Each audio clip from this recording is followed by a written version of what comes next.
Bonjour à chacun et chacune, que le Seigneur vous accorde une journée bénie en sa présence.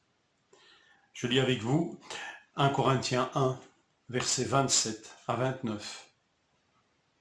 Mais Dieu a choisi les choses folles du monde pour couvrir de honte les sages.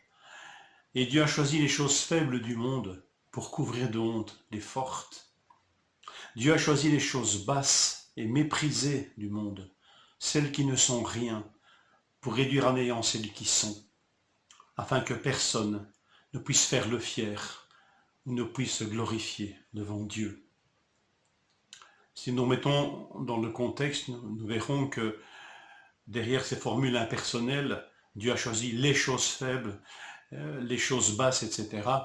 Nous rendrons compte qu'il s'agit ici de personnes,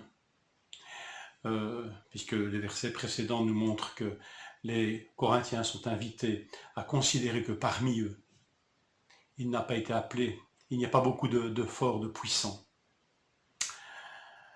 Dieu a choisi de mettre en honneur ceux et celles qui ne sont rien aux yeux de ce monde. Le monde met en honneur les forts, les bien-nés, les performants, les gagnants, les dominants. Il en est ainsi depuis toujours, depuis l'époque de l'apôtre, et hélas encore de notre temps. Même si parfois on peut mettre un vernis de compassion, si parfois il y a des hommes et des femmes qui rappellent le rôle de ceux qui ne sont rien dans cette société, il faut remarquer que quand même dans ces structures fondamentales, notre société met en honneur plutôt les forts et les puissants que les faibles et les fous, ou en tous les cas ceux qui sont fous aux yeux du monde. Ce monde insupporte celui qui l'a créé. Ce monde insupporte Dieu avec ses valeurs. Parce que Dieu l'a créé, ce monde, pour d'autres buts et pour d'autres valeurs. Et je crois que ces valeurs, elles ont été mises en évidence par l'Évangile, par celui qui s'est fait faible pour sauver, par celui qui a accepté la faiblesse pour manifester le salut. C'est quand même étonnant, n'est-ce pas? La religion est pour les faibles, ceux qui ont besoin de mener leur vie par procuration, ceux qui ont besoin d'un Dieu pour trouver un sens à leur vie. J'ai déjà entendu, et dans mon entourage propre, ce genre de remarques.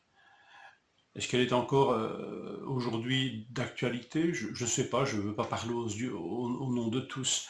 Mais en général, c'est quand même quelque chose que l'on pense. La religion, la foi, c'est pour tous ceux qui ont besoin de quelque chose parce qu'ils ne sont pas capables de mener leur propre vie. Par contre, les hommes rationnels, responsables, autonomes, libres, ils n'ont pas besoin de cela, ils s'émancipent de tout cela. Au travers de la religion, ici, je pense surtout à Dieu, bien sûr. Eh bien, moi je dis avec force, bien que ma voix ne soit pas très importante, mais pour ma propre vie, je dis oui, oui et 100 fois oui, oui, Dieu est pour les faibles. Et je suis faible. Je suis un faible. Et je rends grâce à Dieu de ce qu'il s'est révélé à moi à cause de cette faiblesse. Oui, Dieu se révèle aux faibles, aux fous. C'est intéressant que ce terme, étymologiquement, semble-t-il, dans l'original, veut dire émousser, comme un outil qui n'est plus aiguisé, un outil tranchant, mais qui n'est plus émoussé, qui ne sert plus à rien, qui sert mal. Eh bien oui, Dieu se révèle aux émoussés, aux mal-nés, aux méprisés, au moins que rien. Oui, et 100 fois oui, Dieu se révèle aux faibles. Oui, Dieu est pour les faibles. Et j'en suis fier. Béni sois-tu Seigneur pour ma faiblesse qui m'a fait me tourner vers toi. Alors n'oublions pas et assumons cela. Considérons-le comme Paul demande déjà aux Corinthiens de le faire si peu de temps après leur conversion. Ces Corinthiens en phase ascendante d'orgueil sont appelés à se rappeler que ce n'est pas à cause de leur génie de leur sagesse, de leur pouvoir, de leur puissance qu'ils ont reçu cette vocation au salut que Dieu leur a adressée. Mais c'est à cause de leur faiblesse et de leur manque. Alors ne l'oublions pas non plus. Considérons ces choses et rendons grâce à Dieu d'être différents de ce monde qui ne nous fait pas de place peut-être, qui ne nous a pas fait de place, mais que Dieu lui nous a fait une place. Je te loue, Père, a dit Jésus, Seigneur du ciel et de la terre, de ce que tu as caché ces choses aux sages et aux intelligents, et de ce que tu les as révélées aux enfants. Matthieu 11, 25. Merci Seigneur, pour ma faiblesse, pour ma naïveté. Merci Seigneur, pour mon besoin de trouver du secours ailleurs qu'en moi-même. J'espère, mes frères et mes sœurs, que nous sommes heureux, que notre faiblesse et nos manques nous ont conduits à Dieu. Ne l'oublions pas. Je vous souhaite une bonne journée.